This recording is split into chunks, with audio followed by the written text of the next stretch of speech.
The tenets of democracy are skills for living in our society that include tolerance, critical thinking and decision-making, thinking together and making meaning, power sharing and empowerment, and individual responsibility and civil involvement with others. More information on this can be found in the Technology as Facilitator of Quality Education model. The students in this 9th grade algebra class are learning about quadratic equations. The teacher has created a worksheet to help students discover the relationship between the factored form of a quadratic equation and its graph. She promotes individual responsibility and civil involvement with others by encouraging the students to show sensitivity to group needs as they work together. We have group guidelines. Whenever you're in your groups, remember to be courteous, contribute, be sure you're listening to one another. That's very important. I think most important is that last one that we've talked about before. You stay on the particular problem that you're on until everybody in your group understands what they're doing. Then you move on to the next one. Okay? And then the group roles that we have are listed over there also. You have to decide as soon as you get into your groups who's going to be the reader, which one of you are going to be the recorders, which one will be the coordinator, and which one will be the leader. The students work in groups, using both paper and pencil and graphing calculators to complete the worksheet. They use cooperative learning techniques and show positive participation as they work. So the x-intercepts of 1 and -4. Right. And the x-intercepts would be? 1 and Yeah. Y'all get what we're doing? Kind of. I just need help sketching it, that's all. just have it pass through And positive 1 and just kind of make a line go the down. x-intercept is -4 pretty much, so just So kind of it make it go looks off like the that? graph. Right here and here. Zoom decimal window, correct? Right, kind of go down like that. The students also show tolerance as they work together to complete the worksheet. They listen to each other and make comments to indicate their understanding of each other's ideas. This is what it looks like with the Zoom thing. There's one line there. Right. So that's all we're going to draw. So you just draw a straight line from, like, right here, It's 6 down this time. down through 1, about half. And the x-intercepts is 1 and 6. How do you know that? Because I zoomed out, and plus it's going to be the opposite of these two. It's going to be positive 6 and positive 1. This one was 4, so it's a -4. This one's 5 plus 1. I have to get the equation out. Oh. That would explain things. Should we just make a line? Are you ready? Yeah, if you want to try that. Yeah. No. I think I did. What do you have? What's the x-intercept? 1 It's the and opposite 6. of what these are here. Yeah, it's going to be the opposite of what's inside here. So if it's -6, it's going to be +6. And If it's then -1, it's going to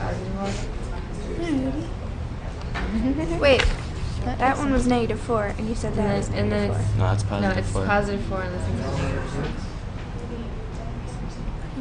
The students engage in thinking together and making meaning to solve the problems on the worksheet. They work on each problem together, engaging in a dialogue to come to a shared understanding of the solutions. And then general form, you just factor it back out. So Be y equals Okay, factor x cubed squared. Sorry.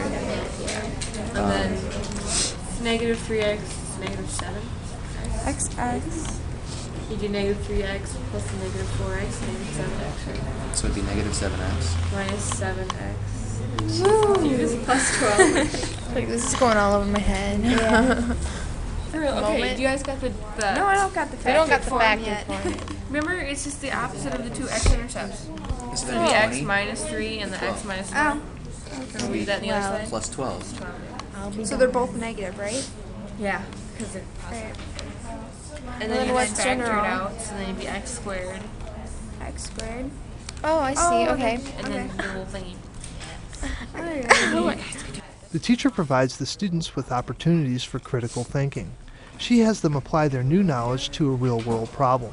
We are going to apply what we just learned. We are going to answer this problem. And it says, suppose you have 24 meters of fencing material, and you want to use it to enclose a rectangular space for your garden. Naturally, you want to have the largest possible area for your plants. What dimensions should you use for the garden? The students set up a table of the length and width of each possible garden. They figure out the area of each, in order to find the dimensions that yield the maximum. Then the students look at the solution to the problem graphically.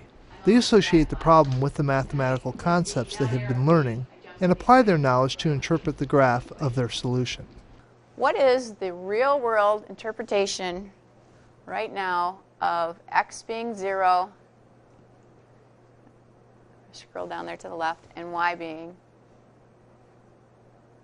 nope, I can't, that's the best I can get. Who can tell me what that means right there? What's the interpretation of that? Ryan?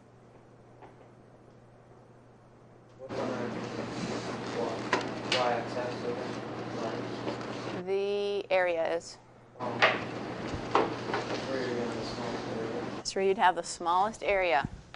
If you arrow to the top, if you scroll to the top, how do I know where the top of this is? How can I use the calculator to find the top of that parabola?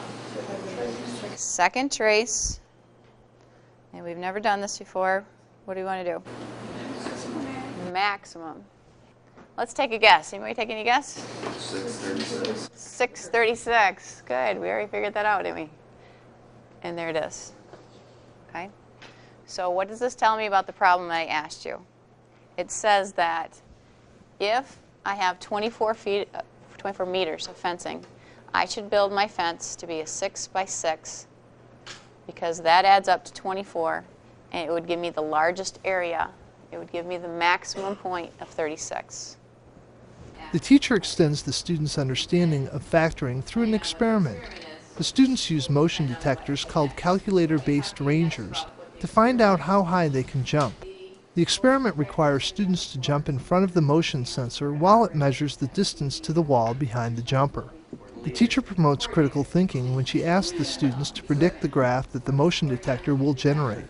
And the motion detector will be, about a half a meter to a meter away on the floor here.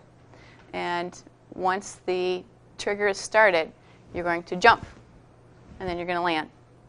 So what's that graph going to look like? Go up. Like, it's going to up and back down. It's going to read the wall. Is it going to disappear? Like it's going to be. Do you have a piece of paper out? Sketch what you think it's going to look like. The students test their predictions with a demonstration. They look at the data generated by the calculator-based ranger and associate the act of jumping with the graph that represents it. The students infer the real-world meaning of the points on the graph. How can you tell from the graph when he jumped higher? How far it is away? Can you tell from the peaks? No.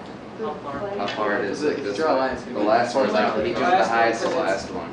Because he was in the Okay, so you think it was the last one? yeah.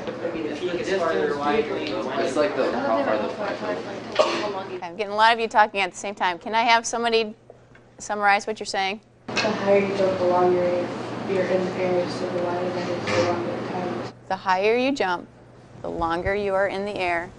So the time difference from the start of the jump to the end of the jump should be longer. Right? The students work in groups to collect their data.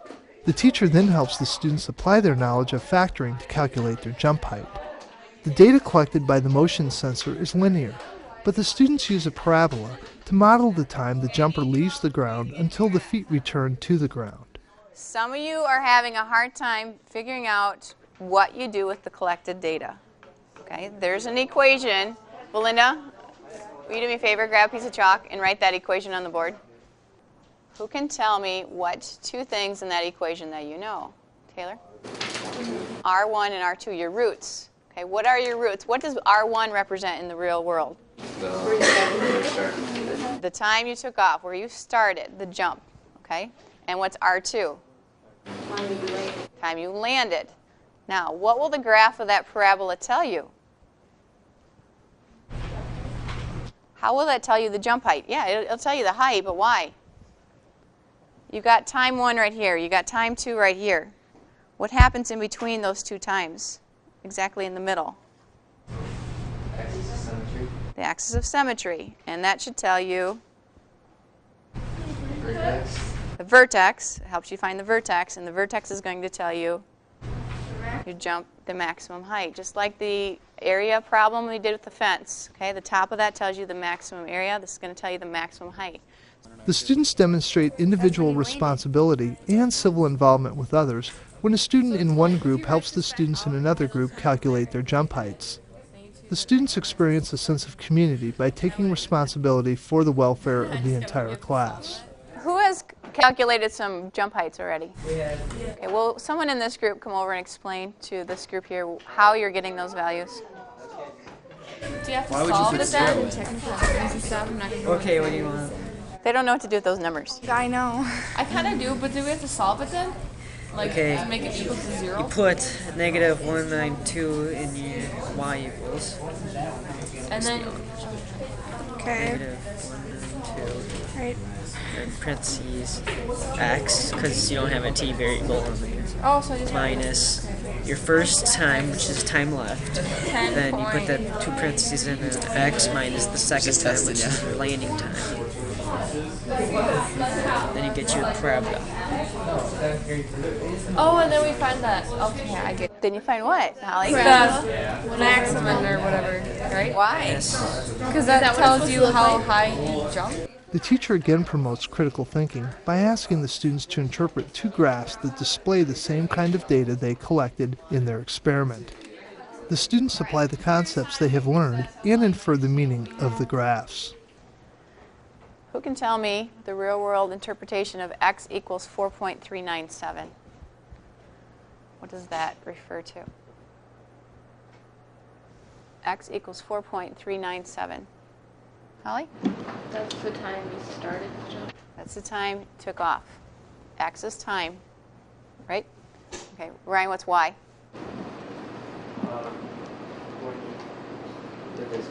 The distance from the motion detector. When did she take off jumping?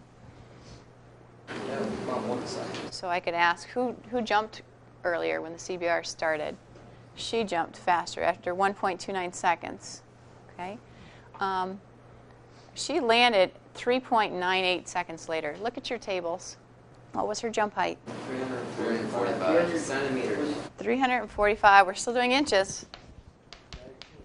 345 inches. Okay, now, I put that up there for a reason. What must have Allison had to do in real life? She stepped away. Just step like this way. She jumped. She could have jumped out away from it and then jumped in. That would be good. One thing she could have done. What else could have she done? Held, like jump onto something. She could have grabbed up onto the lights up there, hung up there, and then landed.